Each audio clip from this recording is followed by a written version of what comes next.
काय बनवते आज जेवायला? आज जेवायला बनवते पुलाव। काल आपली एक आषाढी एकादशी होती, तो उपवास सोडायचा आहे, त्याच्यामुळे मी बनवते पुलाव। तर पुलाव बनवण्यासाठी मी काय काय घेतले बघा। फ्लावर, शिमला मिरची, गाजर, हिरवे वाटाणे घेतले, बटाटा घेतलेला, फरसबी घेतलेली आहे, टमाटर चिरलाय, कांदा चिरलाय, कढीपत्ता, इथं गरम मसाला आहे, मिरं, लवंग, दालचिनी, तेजपत्ता आणि हिरवी मिरची, आणि हे तांदूळ घेतलेले आहेत, चांगले असे बासमती तांदूळ आहेत, खूप छान आणि मस्त असा वास होतायचा। तर आणि साध्या सोप्या पद्धतीने मी बनवणार आहे। ह्या भाज्या मी चिरून ठेवल्यात फक्त तुम्हाला दाखवते म्हणून, आणि ह्या भाज्या आता मी स्वच्छ पाण्याने धुवून घेणार आहे। तर त्याच्यामध्ये मी काय काय टाकते आणि मस्त आपला कसा पुलाव तयार होतो तो व्हिडिओ पूर्ण बघा बरं का। सोयाबीन घेतलेलं आहे, मी सोयाबीन भिजत ठेवलेलं आहे, भाज्या स्वच्छ धुवून घेतलेल्या आहेत आणि कुकर गरम करायला ठेवलेला आहे।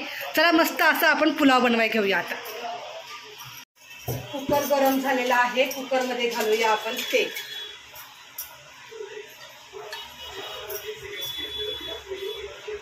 कालचे साबूच्या वडे तळलेले तेल आहे, आणि अगदी थोडंसं मी तूप घालते। गॅस फास्ट केलेला आहे। तर आता आपण ह्याच्यामध्ये टाकायचं आहे गरम मसाला, थोडंसं तूप मेल्ट होऊ देऊया। गरम मसाला घालून घेते, आणि खूप छान आणि मस्त असा हा पुलाव तयार होतोय। तर रेसिपी पूर्ण बघत जा आणि कमेंट्स पण करत राहा। साध्या सोप्या पद्धतीने मी सगळा स्वयंपाक बनवत असते, पण चवीला होतो उत्तम, सगळ्यांना आवडतो घरामध्ये। गरम मसाला टाकून झाला, याच्यामध्ये घालूया आपण कढीपत्ता। कढीपत्ता चांगला तडतडला पाहिजे त्याच्यामध्ये, बघा तडतडला। आणि आपण आता ह्याच्यामध्ये टाकूया उभा चिरलेला कांदा।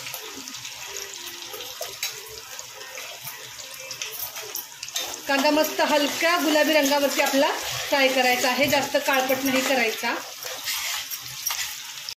कांदा चांगला हलका लाल झालेला आहे, त्याच्यामध्ये टाकूया टमाटर।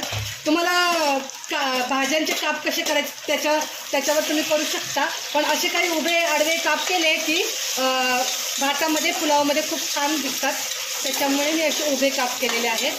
2 मिनटं फ्राय करून घ्यायचे, कारण नंतर आपण जेव्हा कुकर लावणार ना तेव्हा टमाटर आणि कांदा पूर्ण जाळ होणार। त्याच्यामध्ये हिरव्या मिरच्या टाकते, 5-7 चिरलेल्या आहेत, मोठे मोठे चिरलेत, कारण की जर कोणाला हवं असलं तर तोडून खाता येईल। तर आमच्या घरामध्ये दोघा-तिघाला आता तिखट जमत नाही आहे, म्हणून असं नॉर्मलच करते मी। आता हे थोडे शेंगदाणे घेतलेले आहे, खूप छान लागतात। एका घासासहित एक शेंगदाणा खायला खूप भारी लागतं। आपण मसाल्यासहित फ्राय करून घ्या। फ्राय झाले, आता ह्याच्यामध्ये घालूया हळद संपली म्हणून आपलं एव्हरेस्टचं एक पॅकेट आणले। आता दुकानाला गेली की ऑर्डर देऊन येते।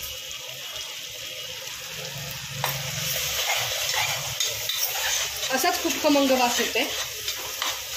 एक वेळेस मटण भात पण बनवून दाखवणार आहे मी असाच मग कुकरला। तर हे झाले फ्राय, आता हे सोयाबीन आपण टाकून फ्राय करून घेऊ।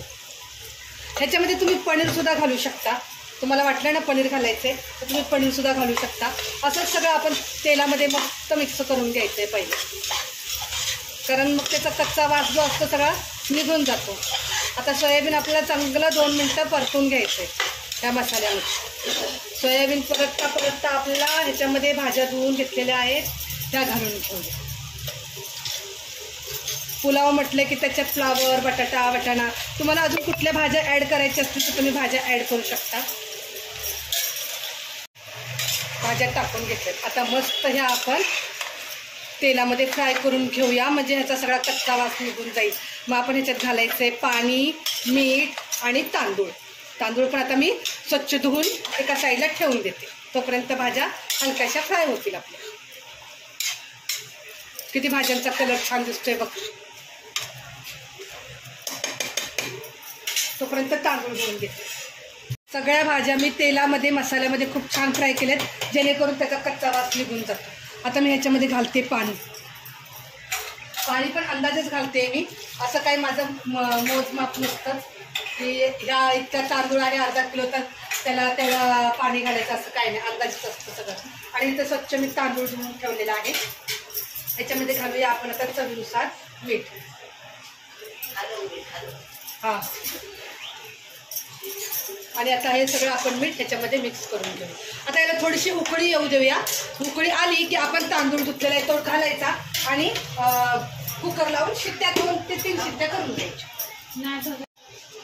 चांगलं गरम झालेलं आहे पाणी. आता ह्याच्यामध्ये आपण धुतलेला तांदूळ घालूया.